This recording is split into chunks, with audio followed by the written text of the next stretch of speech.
श्री स्वामी समर्थ. जय जय स्वामी समर्थ. नमस्कार आहे सगळ्यांना. स्वागत आहे तुमचं माझ्या चॅनलमध्ये स्वामी समर्थवाणी.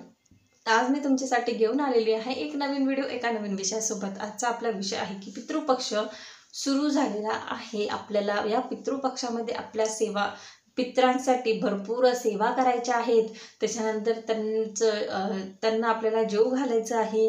त्याच्यानंतर आपल्याला त्यांच्यासाठी बाहेर दिवासुद्धा लावायचा आहे. म्हणजे पिंपळाचं झाड असेल तर तिथे दिवासुद्धा लावा, नसेल तर तुम्ही घराबाहेर सुद्धा दिवा लावू शकतात. त्याच्यानंतर त्यांच्यासाठी आपल्याला रोज निदान दही भाताचा नैवेद्य दाखवायचा आहे. पण यासोबत आपल्याला पितरांच्या कोणत्या सेवा करायच्या आहेत, निदान 15 दिवस तरी तुम्ही सेवा करा. तुमच्याकडून जर रोज झालं, वर्षभर जर तुम्ही पितरांच्या सेवा केल्या तर तुमच्यावर तुमच्या पितरांचा आशीर्वाद राहीलच, जेणेकरून तुम्हाला पितृदोष हा लागणार नाही. पण निदान तुमच्याकडून वर्षभर जरी होत नसेल तर तुम्ही निदान या पितृपक्षामध्ये तरी तुमच्या पितरांच्या सेवा करायला विसरू नका. आणि त्यासोबत काही गोष्टी तुम्हाला करायच्या आहेत. त्या ज्या गोष्टी असणार आहेत किंवा ती कामे जी असणार आहेत ती तुम्ही एक प्रकारे तुम्हाला सवय लावून घ्या की पितृपक्षातच नाही तर पूर्ण वर्षभर तुम्हाला त्या गोष्टी करायच्या आहेत, जेणेकरून तुमच्या पितरांची तुमच्यावर नेहमी आशीर्वाद राहील आणि तुम्हाला पितृदोषाला सामोरं जावं लागणार नाही. कारण आपलं कधी कधी असं असतं ना की सगळं काही व्यवस्थित असून सुद्धा अडचणी येतात, कोणत्या कामासाठी म्हणा काही, तर त्यावेळेस पितृदोष आपल्याला असतो. म्हणून आपण पितरांना ती एक प्रकारचं आपण म्हणत नाही का चान्सच द्यायचा नाही. कारण वर्षभर जर आपण पितरांची सेवा केली तर आपल्याला पितृदोष लागणार नाही. पितरांचा आपल्यावर नेहमी आशीर्वादच राहील. तर पितरांसाठी आपल्याला कोणत्या सेवा करायच्या आहेत, तर सगळ्यात आधी संक्षिप्त श्रीमद भागवत जो ग्रंथ आहे त्याचं आपल्याला पारायण करायचं आहे या पितृपक्षामध्ये.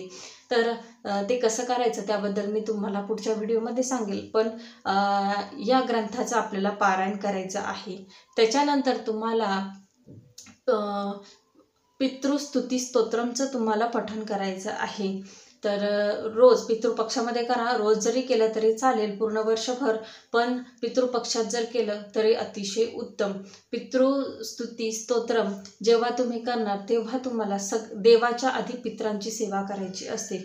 म्हणजे सकाळी उठून तुम्ही आंघोळ वगैरे केली, त्याच्यानंतर तुमचं आसन असतं, देवाचं जे आसन असतं ते नाही घ्यायचं. तुमचे 2 आसनं पाहिजे. एक देवासाठी पूजा करणार ते आसन, एक पितरांसाठी जेव्हा तुम्ही सेवा करता ते दुसरं आसन. तर ते दुसरं जे पितरांसाठी आहे ते एक आसन घ्यायचं, त्याच्यावर बसायचं. त्याच्यानंतर पितृस्तुती स्तोत्रम जे आहे ते पठण करायचं. ते पठण झालं की उठल्यावर ते आसनाची घडी घालून ते व्यवस्थित ठिकाणी ठेवायचं. त्या आसनाला कोणाचा हात लागणार नाही याची काळजी तुम्ही घ्यायची. आणि त्याच्यानंतर बाथरूममध्ये जायचं, हातपाय धुवायचे आणि त्याच्यानंतरच तुम्ही बोलायचं. ही पूर्ण सेवा होस तर तुम्ही कोणाशीही बोलायचं नाही.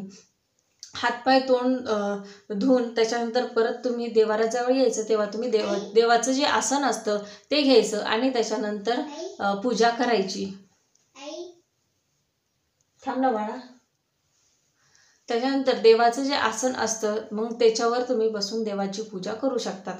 तर हे पितृस्तुती स्तोत्रम तुम्हाला अशा पद्धतीने पठण करायचं आहे. पितृस्तुती स्तोत्रम पठण झाल्यावर तुम्ही पितृअष्टकमचं सुद्धा पठण करू शकतात. तर आता तुम्हाला कळलं असेल की पितृंसाठी जे आसन आहे ते वेगळं हवं आणि त्याला कोणाचा हात लागता कामा नये. तर त्याच्यानंतर पितृस्तुती स्तोत्रम पठण झाल्यावर तुम्हाला पितृअष्टकमचं पठण करायचं. त्याच्यानंतर तुम्ही ते आसन घडी घालून ठेवू शकतात. हातपाय तोंड धुवायचे जाऊन. ही पूर्ण सेवा होस तर कोणाशीही बोलायचं नाही. त्याच्यानंतर तुम्ही बोलू शकतात. त्याच्यानंतर येऊन तुम्ही देवाचं आसन काढून देवासमोर बसायचं, देवपूजा करायची आणि 12 ज्योतिर्लिंग स्तोत्रम म्हणायचं. ही सेवा सुद्धा पितरांसाठीच असणार आहे.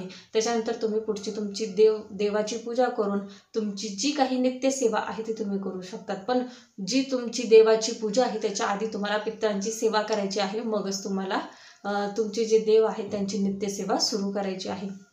आता तुम्हाला कळलं असेल की संक्षिप्त श्रीमद भागवत या ग्रंथाचं तुम्हाला पारायण करायचं आहे पितृपक्षामध्ये. त्याच्यानंतर पितृस्तुती स्तोत्रमचं पठण करायचं आहे, पितृअष्टकमचं पठण करायचं आहे, 12 ज्योतिर्लिंगम याचे स्तोत्र आहे याचं तुम्हाला पठण करायचं आहे.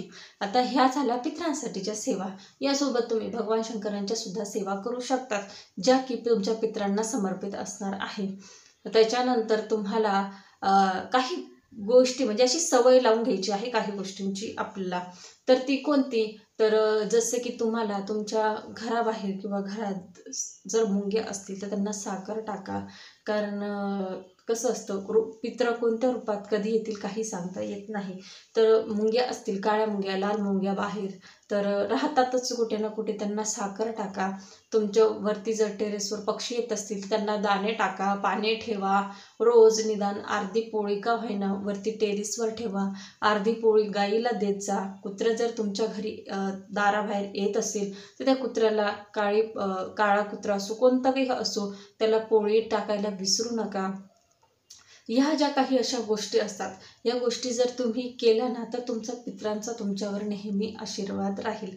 तर ह्या काही सेवा होत्या की ज्या तुम्हाला या पितृपक्षातच नाही तर तुम्हाला वर्षभरात जरी तुम्ही केला तर तुमच्या पितरांचा तुमच्यावर नेहमी आशीर्वादच राहणार आहे. आणि जेणेकरून तुम्हाला पितृदोष लागणार नाही आणि तुमच्या आयुष्यात ज्या गोष्टी तुम्हाला करायच्या आहेत त्यामध्ये काही अडचण येणार नाही. तर अशा या छोट्याशा माहितीसोबत भेटूया पुढच्या व्हिडिओमध्ये. श्री स्वामी समर्थ. जय जय स्वामी समर्थ.